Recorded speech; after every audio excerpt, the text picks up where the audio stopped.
Queridos alumnos, queridas alumnas, ¿cómo están? Dios les bendiga, gusto en saludarles. Es un placer poder compartir con ustedes esta materia que estamos llevando a cabo, que es Introducción al Nuevo Testamento. Bueno, como hemos visto, hemos analizado un poco el contexto histórico y hemos analizado también todos los ambientes que el Nuevo Testamento fluye, respira e incluso bebe de ellos, ¿verdad? Para poder conformarse. En esta clase vamos a mirar cómo evolucionó, ¿no? Cómo fue la composición del Nuevo Testamento como canon. De qué manera, de qué forma estos 27 libros que ahora, o escritos que nosotros ahora tenemos, son considerados como canónicos, como inspirados por Dios. Así que bueno, voy a compartir la presentación y nos vamos guiando sobre eso. Recuerden que cualquier duda estoy a sus órdenes y lo podemos ir resolviendo. Bueno, tenemos entonces, ¿cuál es el canon, verdad? El canon como el Nuevo Testamento como canon. Ustedes ya saben que canon es una regla, una medida, ¿no? Los criterios que se utilizaron para que esta literatura se considerara sagrada. Entonces, tiene su propia formación, tiene su propio sello, así como lo tuvieron los libros del Antiguo Testamento, aunque en un periodo mucho más largo. Pues ahora el Nuevo Testamento plantea estos desafíos en esta misma tesitura y lo vamos a ver en esta clase. Bueno, el punto de partida que tenemos, hermanos y hermanas, es que la iglesia como tal, la iglesia cristiana, no tenía un canon propio, ¿verdad? No tenía escrituras sagradas propias. Así que los cristianos, las primeras comunidades cristianas que se forman a partir de la muerte del Señor Jesús, eh, vivieron un tiempo, probablemente más de un siglo, es decir, desde el año 30 hasta el año 160, sin una escritura propia, sin un canon especial. No es que decían las comunidades cristianas, bueno, vamos a abrir la Biblia en el Nuevo Testamento y vamos a abrirla en el libro de Tesalonicenses. No, no hubo como tal. Lo único que sí tenía la iglesia cristiana, porque la mayoría de ellos en sus inicios venían de corte judío, por lo que ellos tenían como escritura era la Biblia hebrea, ¿verdad? La Biblia hebrea, la Biblia de Palestina, que nosotros le consideramos como Antiguo Testamento. Y entonces, esta escritura que ya había evolucionado durante mucho tiempo y que ya era reconocida por las comunidades cristianas, por Jesús, por los discípulos, etcétera, etcétera, bueno, la toman como suya, ¿no? Esta escritura la asumen como suya y en un contexto helénico, es decir, para aquellas comunidades cristianas eh, que que se habían empezado a formar a lo largo y ancho del imperio y que su habla era el griego koiné, bueno, estas comunidades tomaron como suya, como Biblia suya, el canon griego, ¿verdad? O la Biblia griega o la Septuaginta o la de los 70. Y esta apropiación, hermanos y hermanas, esta apropiación de las comunidades cristianas que estaban diseminadas por todo el imperio y que no venían de un trasfondo judío, la traducción griega, la traducción de los 70 fue muy valorada y muy citada.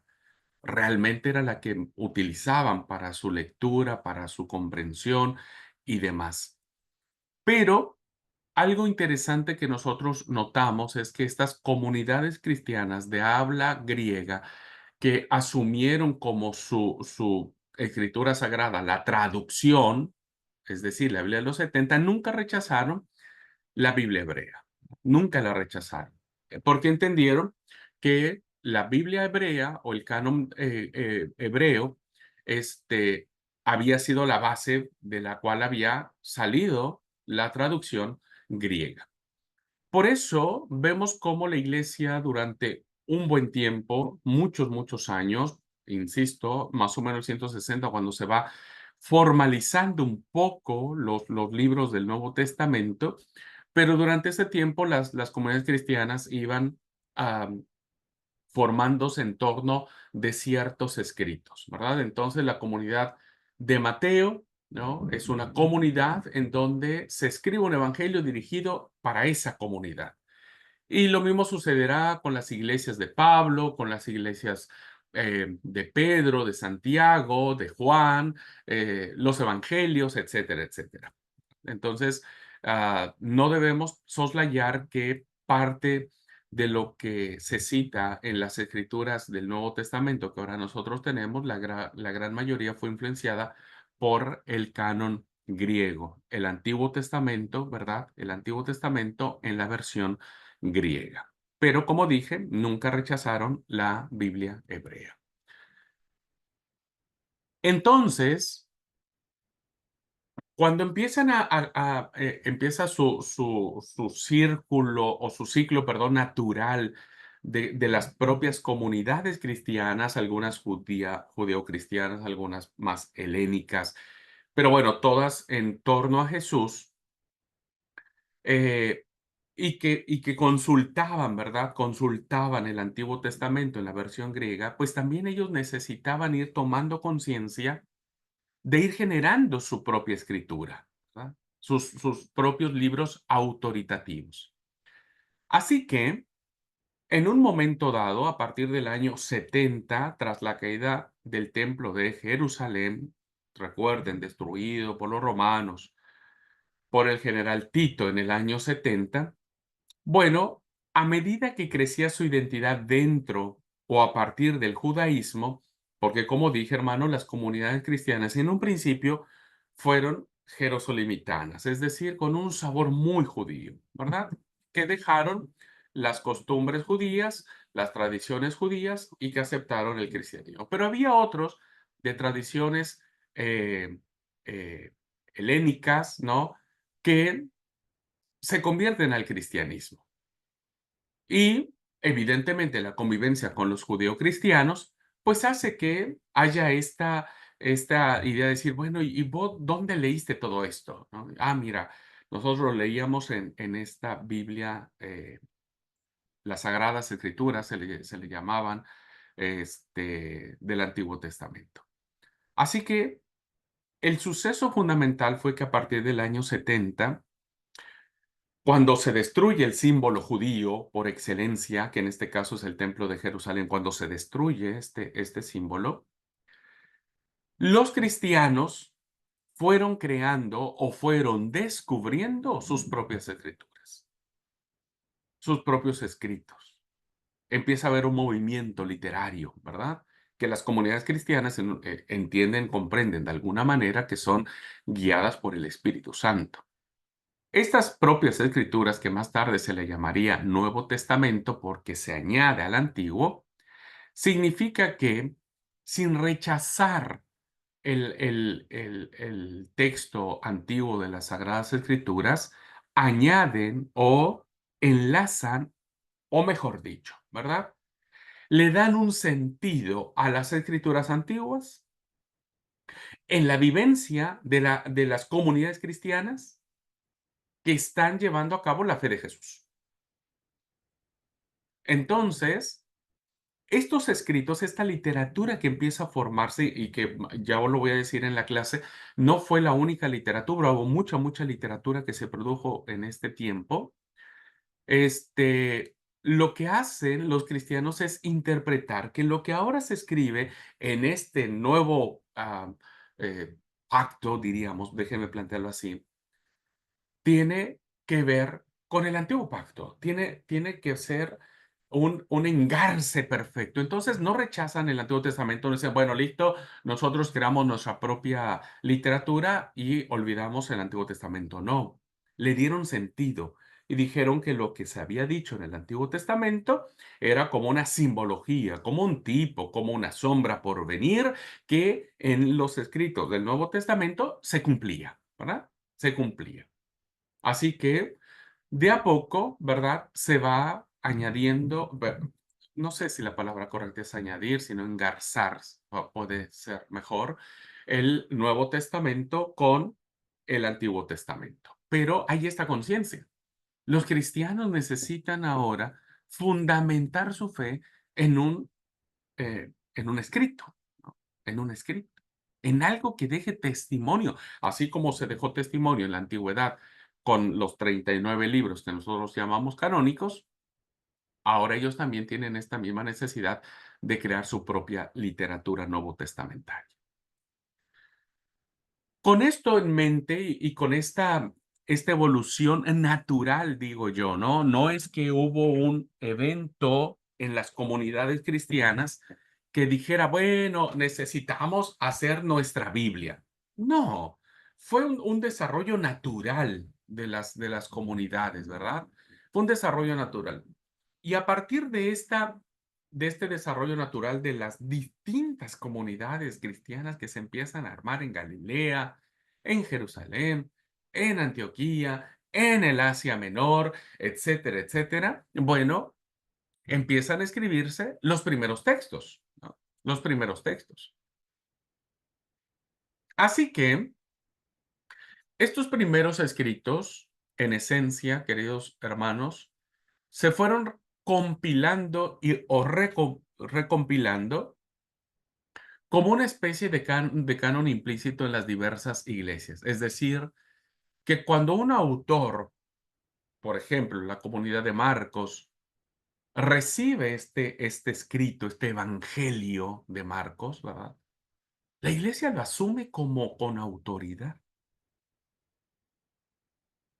Entonces, para la comunidad marcana, este evangelio es autoritativo.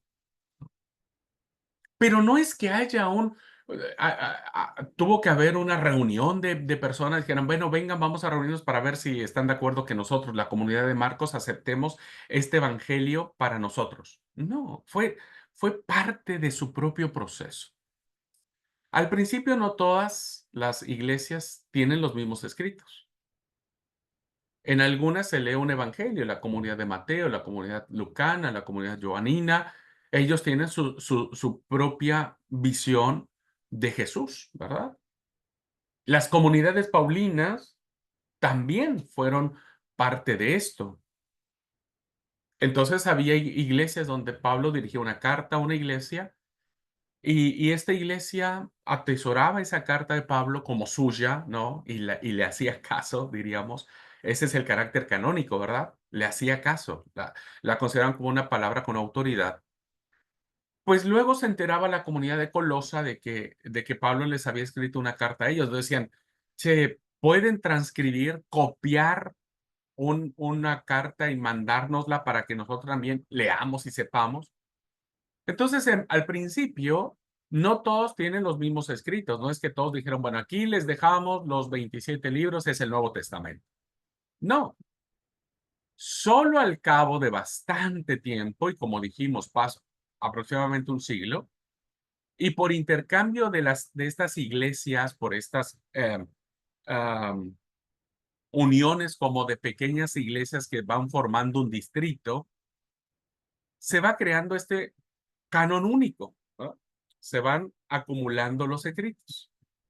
Entonces, las comunidades empiezan a tener más o menos un cuerpo de escritos dispersos, diríamos, dispersos, pero ya empieza a darse, ya les empieza a dar sentido lo que ahí se está escribiendo. Este canon unitario que solo aparece con claridad a final del siglo segundo, es decir, estamos hablando del 160, 180, ¿no? Es decir, el segundo siglo. Bueno, ya para estas fechas, los textos o los escritos que los cristianos, las primeras comunidades cristianas ya empezaban a considerar como suyo, los podemos agrupar y los podemos identificar, ¿verdad? Los podemos como identificar en bloques. Y vamos a empezar. ¿Qué fue lo primero que conocieron las comunidades cristianas como, como texto recibido, verdad? ¿Qué fue lo primero? Bueno, lo primero que se tuvo, hermanos, fueron las tradiciones de Jesús. Las tradiciones de Jesús. Y ustedes me dirán, bueno, las tradiciones de Jesús están encerradas en los evangelios. Sí, evidentemente, están encerradas en los evangelios porque los evangelios nos hablan de Jesús, ¿no? Pero resulta que los evangelios se escribieron entre 30, 40, 50 años y hasta 70 años después de que Jesús murió. Pensando que Marcos sea el primer evangelio que se escribe, los eruditos no se ponen de acuerdo, pero algunos lo datan entre el 60 y 70. Fíjense entonces que hay entre 30 o 40 años de distancia entre que las comunidades empiecen a leer sobre Jesús. Y bueno, ya Mateo, Lucas y Juan, bueno, ya son más después, ¿verdad? Entonces, ¿qué es lo que los primeros cristianos empiezan a leer o a conocer? Y se le conocen como los textos sobre Jesús. Fíjense, entre los eruditos hay un consenso muy interesante de considerar este, que lo primero que empezaron a circular entre las comunidades cristianas fueron las tradiciones sobre la pasión, ¿verdad? Sobre la pasión.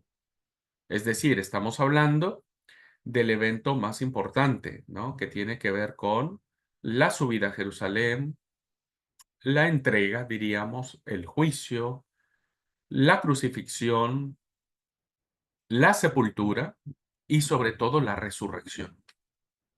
Este círculo de estos ítems que les he dado, este círculo de tradición o tradiciones que se ciernen en torno a la pasión, fue lo primero que empezaron a compartir las comunidades cristianas y al parecer pudo haber alguien que hubiera escrito de manera muy escueta, ¿verdad? Algunos elementos, algunas fórmulas, algunos parámetros, déjeme decirlo así, de lo que había sucedido en ese relato de la pasión. Hay un consenso entre los eruditos que reconocen que Marcos, y ya lo vamos a ver hasta el otro año, cuando les toque a ustedes evangelios sinópticos, este, Marcos, su núcleo, el evangelio de Marcos, su núcleo de enseñanza está en la pasión, está en la pasión. Es decir, incluso muchos han dicho que los capítulos antes de Marcos es un mero apéndice porque el evangelio como tal de Marcos tiene que ver con la pasión. Evidentemente, Marcos tuvo que haber recogido las tradiciones sobre la muerte del Señor, su resurrección, etcétera. Y por eso es uno de los relatos más antiguos que se tienen. No se conserva de forma autónoma, sino lo podemos leer entre líneas, principalmente perdón, en los evangelios. Porque si ustedes se dan cuenta, queridos hermanos, fíjense cómo el núcleo de la pasión es fundamental para los textos del Nuevo Testamento. Si ustedes leen Mateo, Marcos, Lucas y Juan, se van a dar cuenta que los inicios de los evangelios, sus primeros capítulos, difieren uno del otro. Mateo inicia su evangelio con una larga genealogía sobre Jesús para demostrar que él es el Mesías. Marcos inicia básicamente con un título que va a hablar sobre el Evangelio de Jesús, el principio del Evangelio de Jesús, para demostrar que es el Hijo de Dios. Y empieza a hablar sobre el nacimiento, sobre el bautismo, sobre Juan, su bautismo, etcétera. Mateo no habla de la infancia, cómo fue concebido el Señor. Ahora, si ustedes leen el Evangelio de Lucas, pues Lucas empieza de otra manera, ¿verdad? Empieza con un prólogo bien griego, en donde le dirige el evangelio a una persona llamada Teófilo y va a narrar el nacimiento de Jesús, incluso muy diferente al de Mateo. Pero bueno, eso es otra cosa. Y Juan va a empezar su evangelio con una declaración divina de una filiación de Jesús diciendo Jesús es Dios. Pero si ustedes ven los finales, ¿verdad? De estos evangelios, los 4 van a coincidir en la Pascua, con sus, claro, con sus muy, muy particulares formas de expresarlo. Pero para los evangelistas, hermanos, el relato de la pasión fue fundamental, porque para ellos saben que el núcleo, el centro, el corazón del evangelio tiene que ver con la muerte y la resurrección de Jesús. Bueno, lo dejo ahí. El otro documento que se le conoce entre los eruditos es el famoso documento Q. Documento que no se tiene, ¿verdad? Que se ha perdido. Los eruditos piensan que es probable que como este documento Q es absorbido por Mateo y por Lucas, está metido en estos evangelios, que es muy probable que Mateo y Lucas hayan tenido en sus manos este documento y lo hayan incorporado a sus escritos, pues alguien pensó que ya no era importante transcribirlo, ¿verdad? Porque ya estaba dentro de los evangelios. Pero una característica que tiene este famoso documento Q, y se le dice documento Q, hermanos, porque la palabra Q viene de una palabra alemana que significa Quelle, que se escribe Quelle y que significa fuente, ¿verdad? Fuente, es decir, lugar de donde brota algo y donde tiene origen algo. Así que en este documento que se cree que existió, pero que no se tiene, no se conserva, encontramos lo que se le conocen como las palabras de Jesús, los dichos de Jesús. Ujú. En este documento, hermanos, creo, si no mal recuerdo, hay solo un milagro, que es el milagro de la curación del centurión, del siervo del centurión, pero de ahí en fuera, la mayoría de las cosas que había en este documento eran palabras. Así que alguien recordaba lo que Jesús dijo, ¿verdad? Recordó lo que Jesús dijo. Y a partir de allí empezó a escribir sus palabras. Estos fueron fuentes que tuvo acceso Mateo y Lucas y que las incorporan en sus escritos. Fue allí, hermanos, entonces, después de toda esta explicación que les he dado sobre estos primeros acercamientos textuales sobre la persona de Jesús, que empiezan a considerarse canónicos, ¿verdad? Porque están ya metidos, o sea, el documento está metido dentro de Mateo y Lucas y por lo tanto es canónico, ¿verdad? El documento de la pasión está metido en los 4 evangelios y por lo tanto es canónico. Luego seguimos en otro tema que tiene que ver con el cuerpo paulino, ¿verdad? O el corpus paulino, o las cartas paulinas, que en esencia, queridos hermanos, es de la pluma de Pablo, donde tenemos el primer texto escrito cristiano, ¿no? Viene de la pluma de Pablo, el primer texto cristiano. Así que en un momento dado, las cartas de Pablo fueron recogidas y editadas, formando primero una colección de 7, que se les llaman las protopaulinas, que recibieron una especie de autoridad canónica, que dentro de los eruditos, algunos clasifican las cartas de Pablo como auténticas de él, es decir, que él las escribió, o estuvo presente en su confección, o le dio a un amanuense o a un secretario para que las escribiera, ¿no? Por eso se le llaman protopaulinos. Como ejemplo, Gálatas. Después, ¿verdad?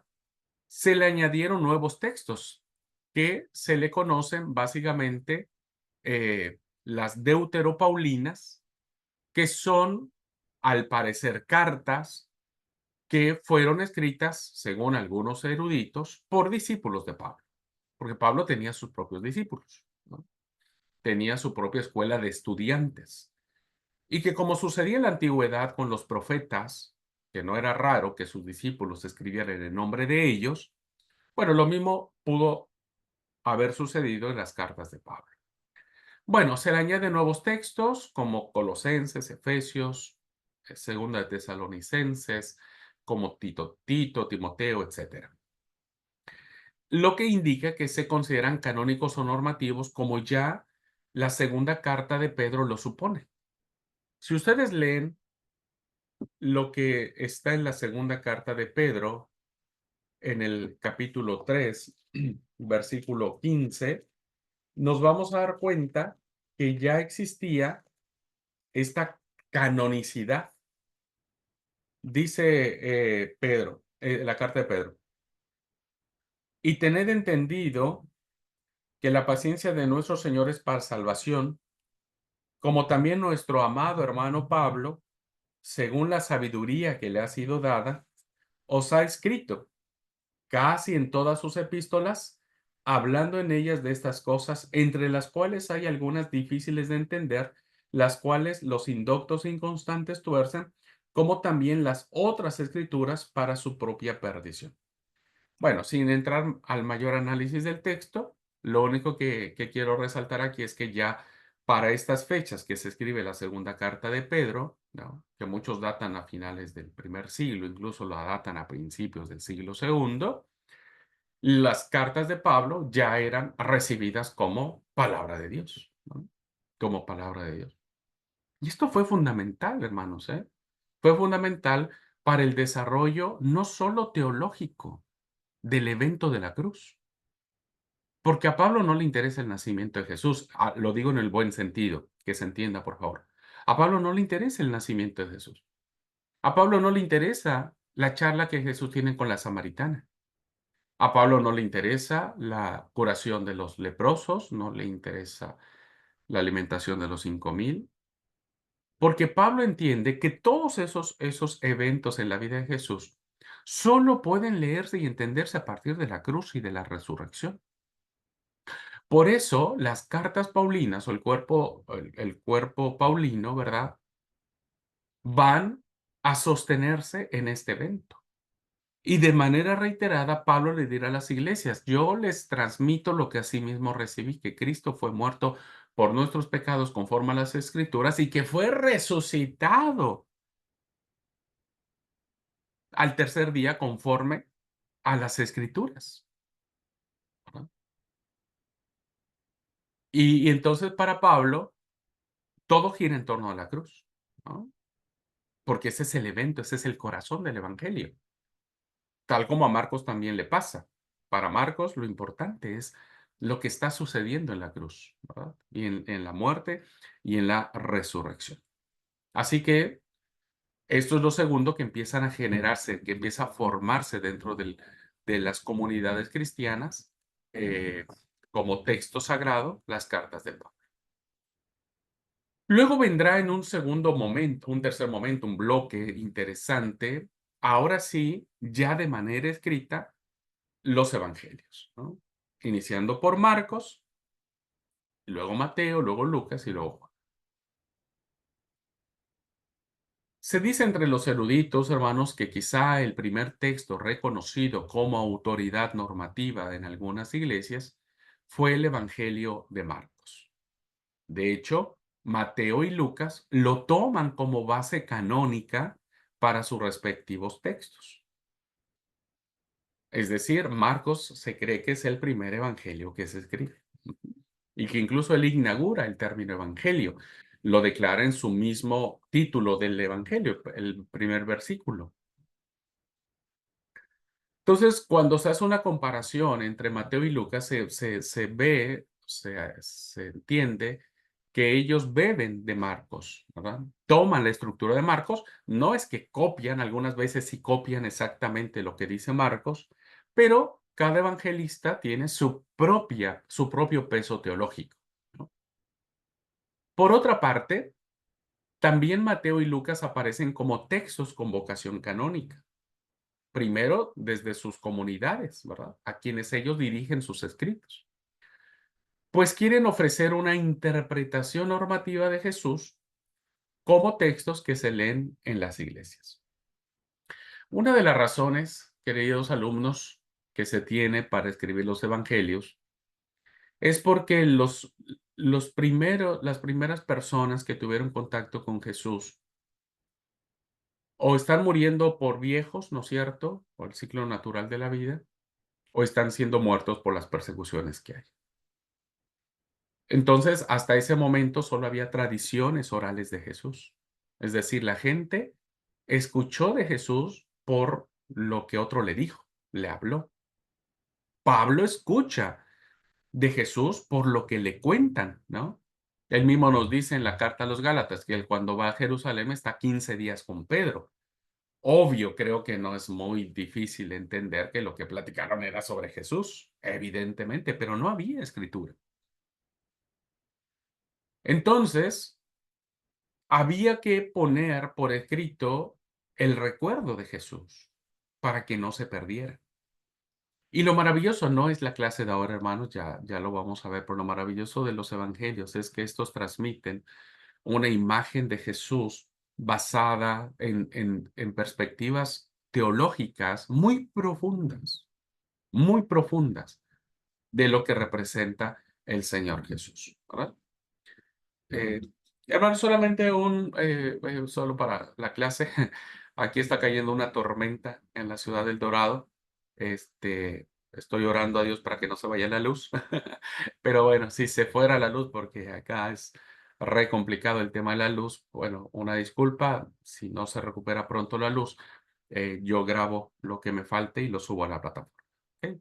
Solo para información, tanto los hermanos y hermanas que están en clase presencial y también para los hermanos que van a ver la clase y va a quedar ahí media colgada. Bueno, entonces los evangelios, hermanos, terminan siendo este testimonio fiel de diversas perspectivas de lo que representaba Jesús, ¿no? Entonces, para Mateo, Jesús es el Mesías que tendría que venir del linaje de David. Para Marcos, Jesús es el Señor que tiene bajo poder y autoridad todo, ¿no? Es un Jesús que tiene poder sobre los demonios, sobre la enfermedad, sobre la naturaleza y sobre el perdón de pecados. Para Lucas, Jesús será el defensor de los más débiles, de los más marginados. Para Lucas, Jesús será el que restaurará y redignificará a la mujer, a los niños, a los ancianos, a los enfermos, a los desvalidos, a los pobres. Para Juan, Jesús será el Hijo de Dios. Y más específicamente será Dios. Y Juan se cocina aparte. El Evangelio de Juan se construye a través de 7 relatos de milagros. Esa es otra cosa que, bueno, ya también vamos a estudiar. Pero era importantísimo para las comunidades cristianas establecer, ¿no?, los principios fundamentales de qué dijo el Maestro, qué enseñó Jesús, qué milagros llevó a cabo, ¿no? Pero lo más importante, ¿por qué murió y cómo es que resucitó? Ahí está. Este es el secreto que nosotros encontramos en los evangelios. Muy bien. Después de esto, queridos hermanos, que ya tenemos básicamente la mayor parte de los textos del Nuevo Testamento, pues viene una crisis y un desarrollo lógico en la conformación del texto sagrado, y esto lo vamos a ver a mediados del siglo segundo, entre el 150 y el 200. Resulta, hermanos, que ya los textos que hemos visto del Nuevo Testamento empiezan a estabilizarse, ¿no? Empiezan a compartirse entre las comunidades siguen creciendo, se siguen estableciendo en distintos lugares, se siguen copiando los textos, se siguen compartiendo los textos, etcétera. Pero en torno al año 150, empieza a darse de una manera mucho más fuerte una embestida gnóstica, ¿verdad?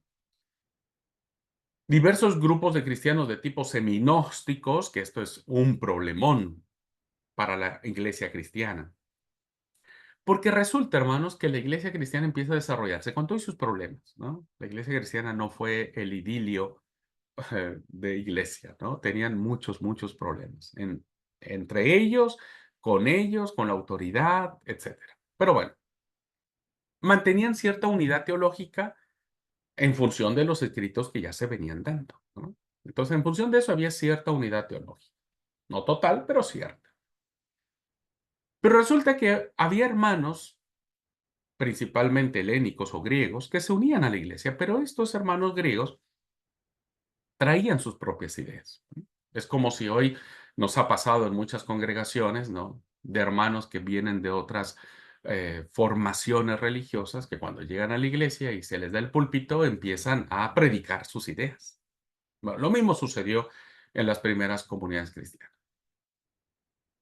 Y entonces aparece una persona llamada Marción, nace en el 85, muere en el 160, que intenta separar el cristianismo de su raíz judaica, ¿verdad? Y entonces Marción hace una herejía total y completa, y Marción dice, el Nuevo Testamento no sirve para nada. Y lo arranca de tajo, ¿verdad? Y su razón es porque en el Antiguo Testamento hay un Dios violento, sediento de sangre, iracundo, vengativo, etcétera, etcétera. Por lo tanto, no es el Dios de Jesús, porque el Dios de Jesús es amor, es gracia y es misericordia. Entonces, convierte esta religión de experiencia interior y organización intimista más parecida a ciertos tipos de budismo o hinduismo que al judaísmo histórico. Entonces dice, el cristianismo no tiene que basarse en cuestiones históricas. Esto es más romántico, déjenme plantearlo así, más idílico, ¿no? No dependemos de estas normas del antiguo pacto, ¿no? Y por lo tanto, rompamos con eso, ¿no? Rompamos con eso. Y esto fue un gran problema, porque muchos hermanos, pues se lo creyeron. Y entonces la herejía marcionista empieza a calar hondo dentro de las comunidades cristianas. Por eso es que estos grupos gnósticos que, que tenían sus propias ideas filosóficas del conocimiento, ¿no? Ya en alguna otra clase hablaré mucho más para que ustedes sepan quiénes eran los gnósticos. Bueno, esos grupos iban creando y ampliando sin control sus propias escrituras, según la inspiración de cada uno de sus fundadores o congregaciones. Por otro lado, aceptaron solo algunos libros de los que más tarde será el canon del Nuevo Testamento, principalmente las cartas de Pablo y el Evangelio de Lucas. Rechazan el de plano totalmente el Antiguo Testamento porque pensaban que el Dios de Israel era contrario al Dios de Jesús. Entonces la herejía marcionista que se metió en las iglesias dijeron, bueno, saquemos todo lo que tenga que oler a judaísmo, ¿no? Empiezan a leer Mateo, Mateo está repleto de citas del Antiguo Testamento, ¿listo? Fuera. Marcos también. Juan y se diga. Juan habla de muchas fiestas judías y demás. Y Lucas es el único porque es escritor, es un escritor griego, le recorta algunas cosas, Pablo también algunas cosas, ¿no es cierto? Y lo demás queda fuera. Esto fue un problema, hermanos, para que la iglesia pudiera, o sea, estaba en el desafío de decir, ¿y cómo contrarrestamos esto, verdad? ¿Cómo contrarrestamos esto? ¿Qué respuesta vamos a dar ante esta postura que estamos teniendo de Marción? Bueno, solamente para un poco hablar y conocer un poco de Marción, de Sinope, fue hijo del obispo de aquella ciudad, puerto del Mar Negro. La familia de Marción hizo una gran fortuna con el comercio naviero. Hacia el año 140, probablemente expulsado por su propio padre, Marción marchó a Roma y se integró en la comunidad cristiana de la ciudad, pero sus ideas suscitaron allí graves sospechas hasta el punto de que en el año 144 fue excomulgado, fue excomulgado. Y Marción entonces constituyó su propia iglesia. Bueno, esto es típico, ¿no? Lo vemos ahora, cuando alguien no está de acuerdo con algo, funda su propia iglesia. Por eso es que hay un montón de religiones hoy. Y escribe su obra que se llama Antítesis, que se ha perdido, no la tenemos. Pero respecto a la Biblia o a los escritos que empezaron a circular, Marción negaba la identificación del Dios de Israel con el Padre predicado por Jesús, por lo que eliminaba el Antiguo Testamento de su Biblia y mutilaba ampliamente el Nuevo Testamento. Hoy nadie, nosotros diríamos, en nuestro sano juicio haríamos eso.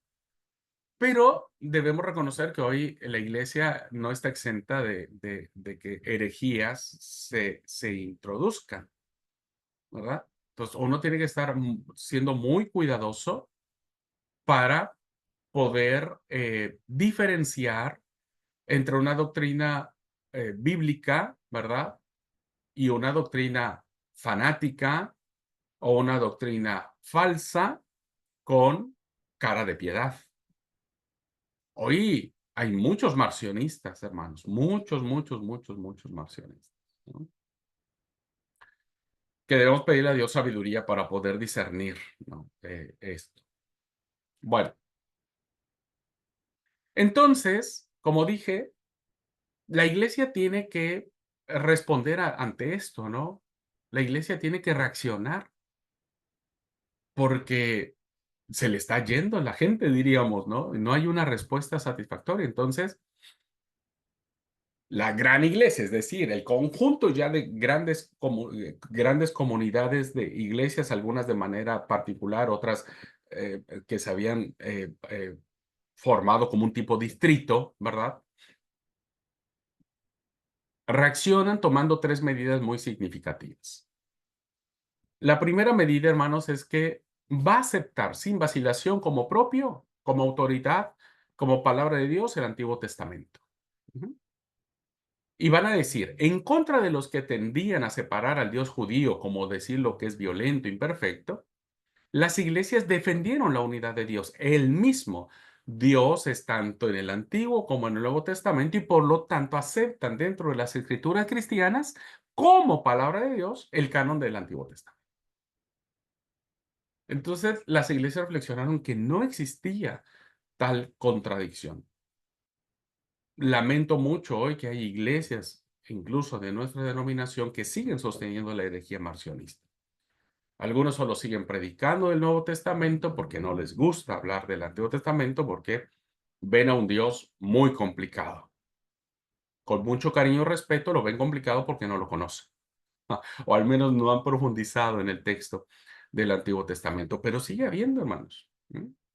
Sigue habiendo ahora mucho hablar del Dios de la gracia, el que todo está bien, todo light, todo buena onda, ¿no? Hacer lo que quieras. Y, y nos olvidamos de un Dios que es santo, de un Dios que también su ira es, su ira es real, ¿verdad? Su enojo es real. Pero la iglesia entonces no debe caer en la herejía marcionista.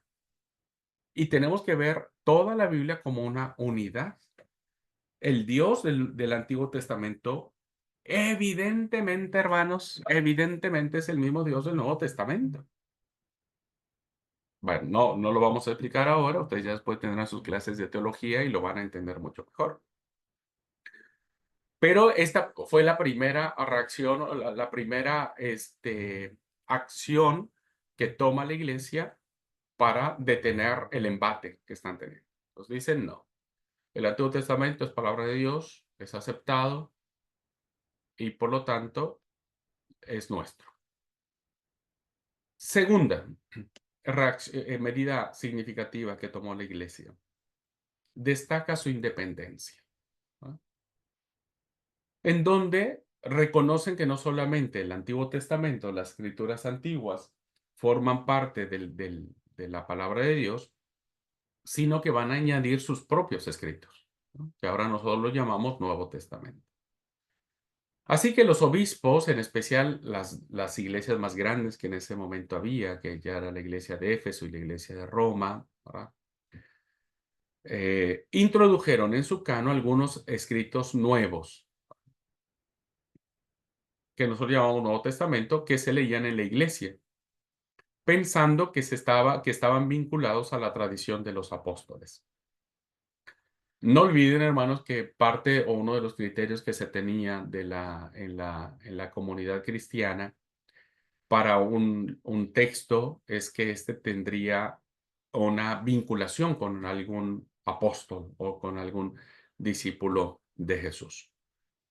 Así que la iglesia también le da el mismo peso de autoridad que se le da a las escrituras antiguas, pero también le va a dar el mismo peso a sus nuevos escritos, ¿no?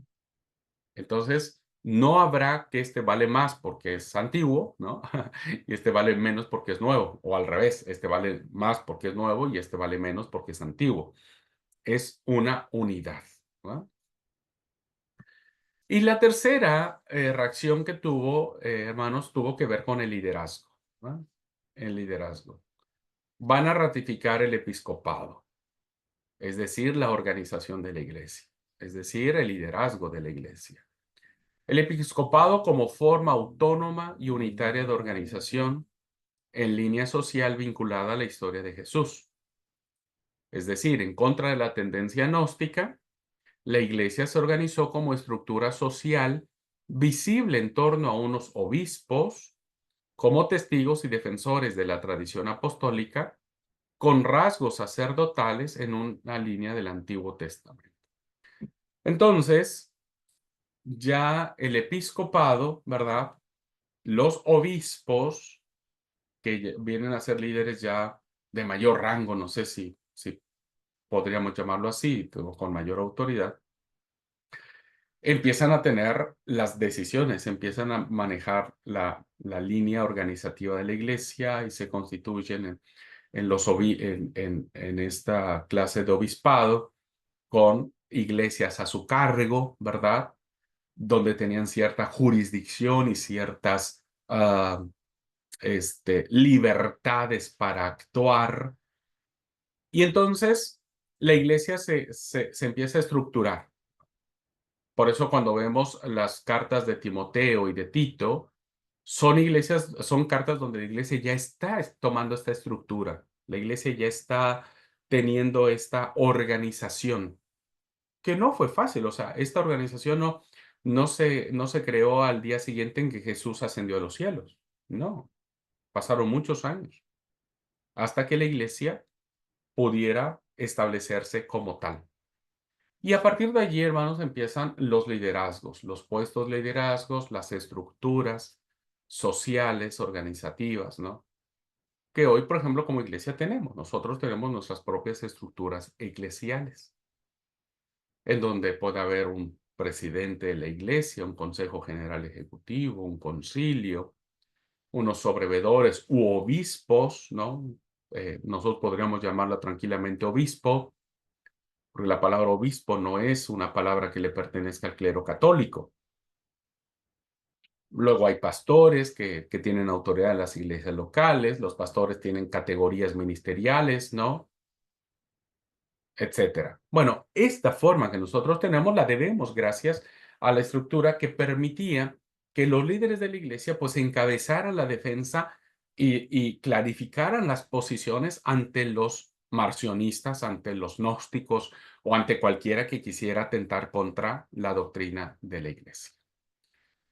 Así que fue interesantísimo la defensa que se tiene de estos escritos y la posición que la iglesia va a tener que asumir de una manera firme, contundente.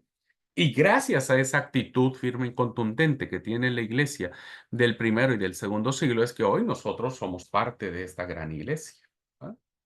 Ahora nosotros también formamos parte de esta tradición, haciendo nuestros los 27 textos del Nuevo Testamento. Así, deberíamos pensar, hermanos, que estamos ante la presencia de un canon que es multiforme, es decir, está formado de diversas tradiciones, visiones, trasfondos, intenciones teológicas, pero sigue siendo limitado. Es decir, el canon del Antiguo Testamento era resultado de un pacto. ¿Por qué se forma el Antiguo Testamento?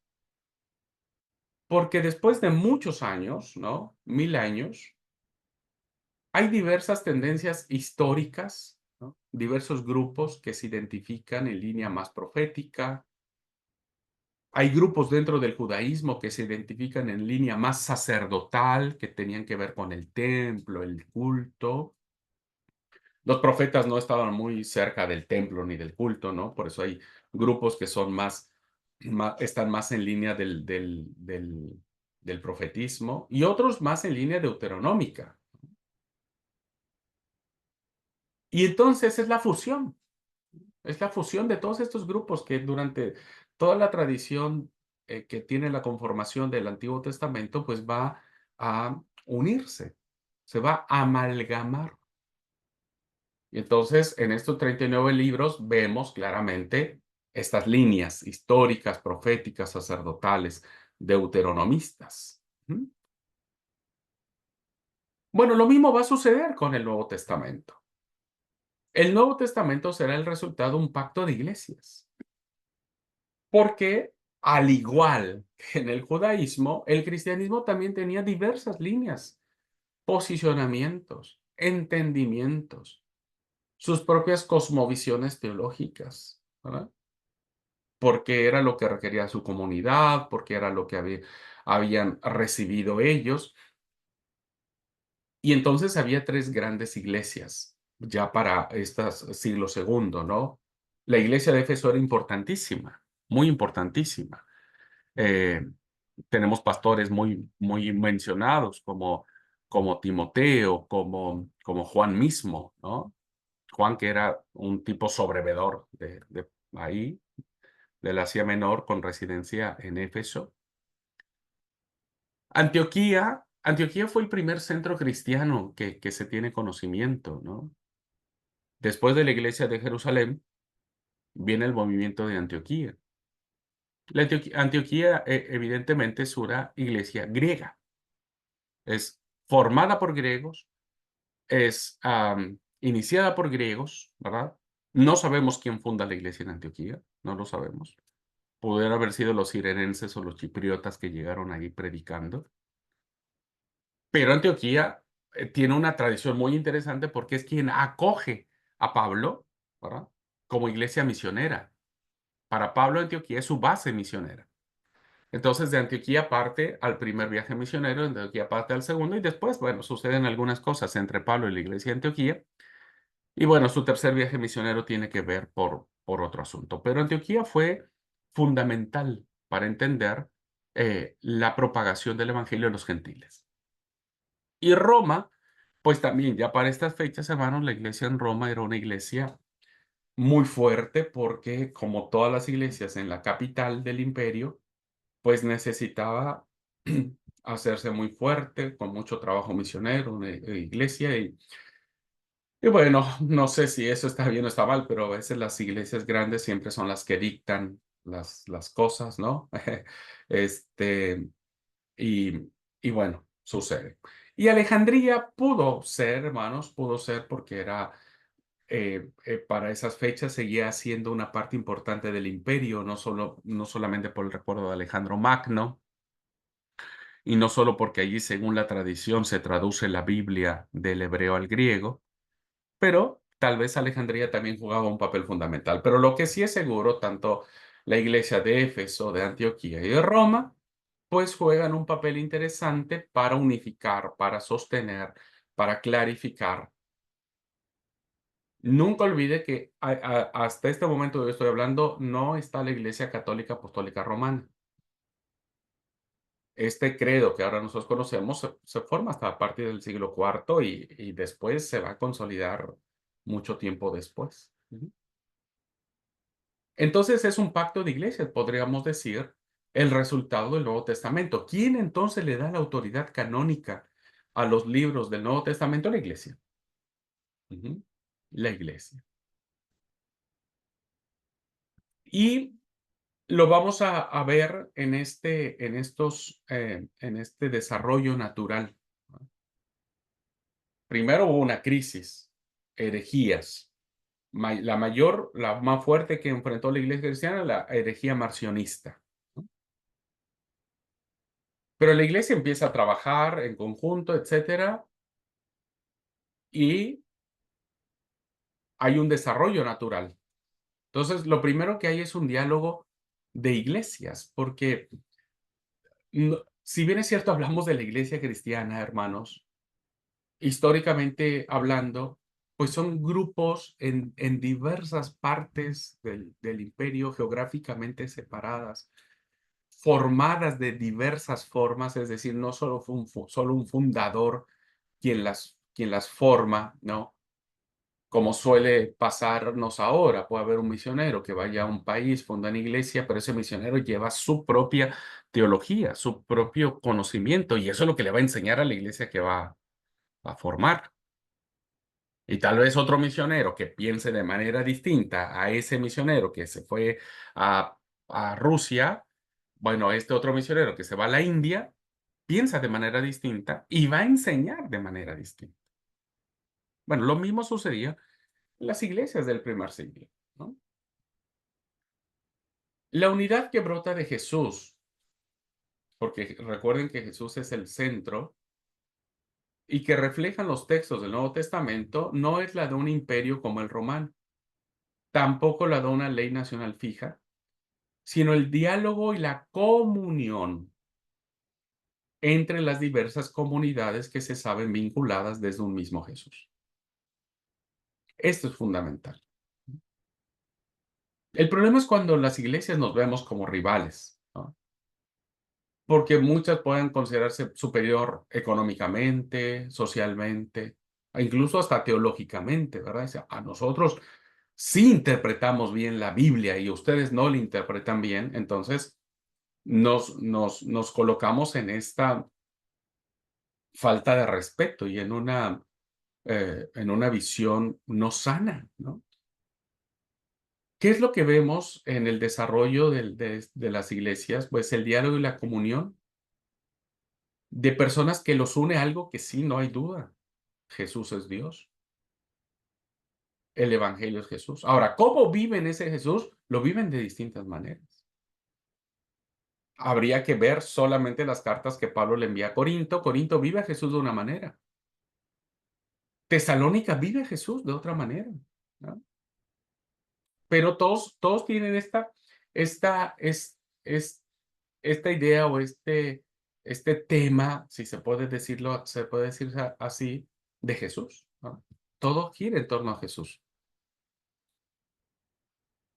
¿Y cómo podemos lograr entenderlo? Primero, porque los seguidores de Pablo no quisieron imponer su visión sobre todos los cristianos, sino que reconocieron la validez de otras iglesias representadas principalmente por las dos grandes columnas. Y por qué no decir las tres, ¿no es cierto?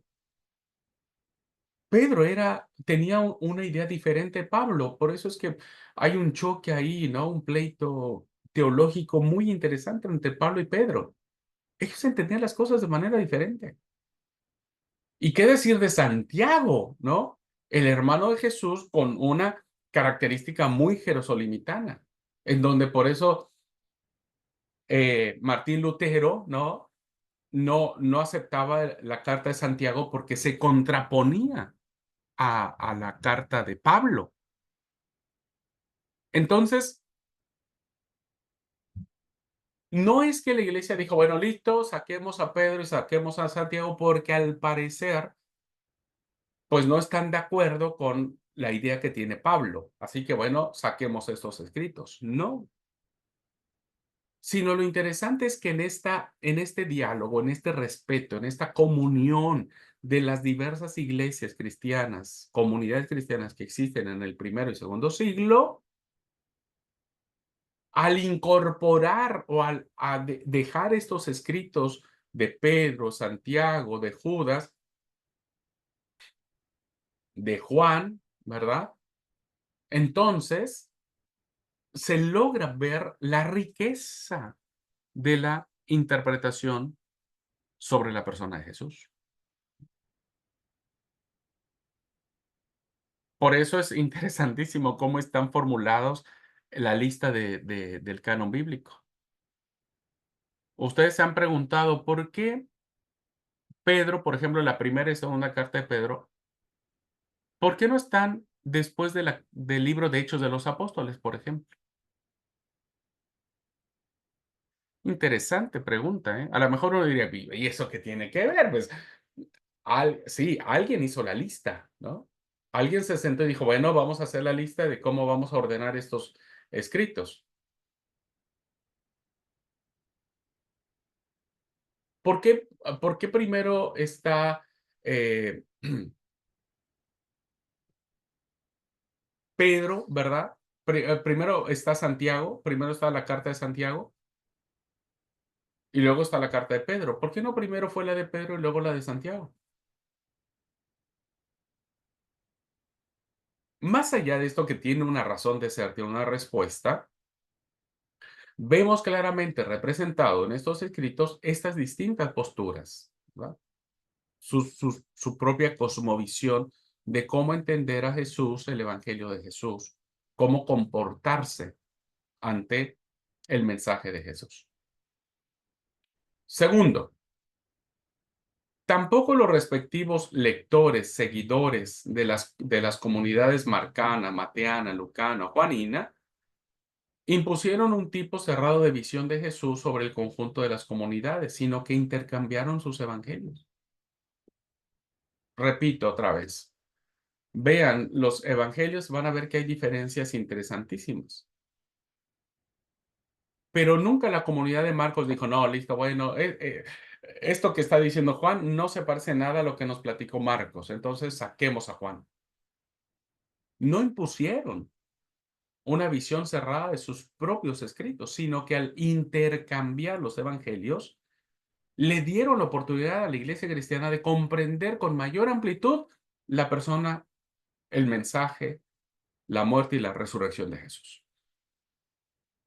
Entonces, hay una apertura, hay un diálogo, hay un respeto ante las distintas posiciones, ¿no? Que probablemente pudiesen contraponerse, pero al final lo que une es la fe que de esos textos brota, una fe en Jesús.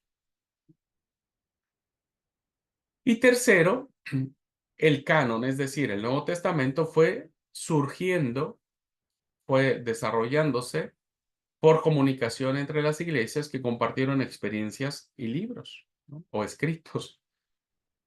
Por eso el Nuevo Testamento implica una comunión de iglesias, un diálogo de iglesias. Cuando las iglesias cierran sus diálogos, ¿verdad? Si yo dijera, aquí la iglesia del Dorado, como nosotros entendemos la palabra, debe hacerse así porque creemos que es lo correcto y la iglesia en Loma Verde, en Buenos Aires, tiene que ajustarse a nosotros. Yo he tenido la bendición de viajar por muchos países y con muchas iglesias de nuestra denominación. Y baste ver, hermanos, la diferencia abismal de tradiciones, costumbres, ideas, mensajes, posicionamientos teológicos increíbles, ¿no?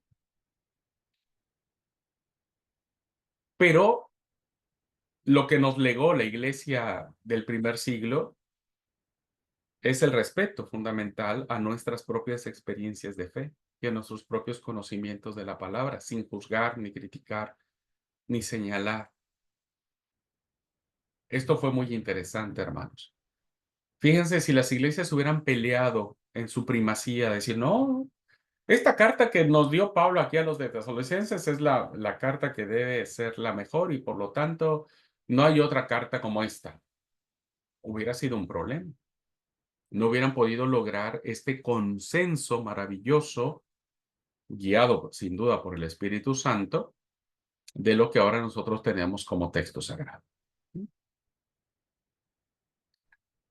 Bueno, un segundo tema. Creo que lo vimos nosotros en la clase de Historia de la Biblia, si no mal recuerdo, que tiene que ver con los criterios que se usaron para fijar estas escrituras o estos textos como escritura sagrada. En el canon del Nuevo Testamento se incluyen solo libros que aceptan y confiesan al menos implícitamente, ¿qué, hermanos? La Pascua de Jesús. Porque este era el corazón. Esto era lo más importante. La entrega, el juicio, la crucifixión, la sepultura y la resurrección. Por eso cuando nosotros vemos la primera carta a los Corintios, en el capítulo 15, versículo 3 y 9, 3 al 9, vean estos principios que ya la iglesia cristiana aceptaba. Porque primeramente os he enseñado lo que asimismo recibí, que Cristo murió por nuestros pecados conforme a la escritura, a las escrituras, y que fue sepultado y que resucitó al tercer día conforme a las escrituras, y que apareció a Cefas y después a los 12 y después apareció a más de 500 hermanos a la vez, de los cuales muchos viven y otros ya duermen. Después apareció a Jacobo, después a todos los apóstoles, y al último de todos, como un abortivo, me apareció a mí, porque yo soy el más pequeño de los apóstoles, que no soy digno de ser llamado apóstol porque perseguí a la iglesia de Dios. Entonces, los criterios que se usaban, porque esta era una fórmula, lo que leímos ahora nosotros, hermanos, se le conoce como una fórmula cristiana, es decir, es una fórmula que los distintos grupos cristianos repetían, ¿no? Repetían. ¿Qué repetían estos cristianos? Que Cristo murió por nuestros pecados conforme a la sepultura, conforme a las escrituras, perdón. Era una fórmula que Pablo aprendió de la tradición oral, porque eso no estaba escrito. Lo aprendió de la tradición oral. ¿Cuáles son estos tres principios que sacamos de esta cita de Pablo a los Corintios? Primero, la universalidad. Es decir, el canon solo excluye a los que quieren excluir a otros. Por eso no admite algunos escritos de tipo judeo-cristiano nacionalista. Ah,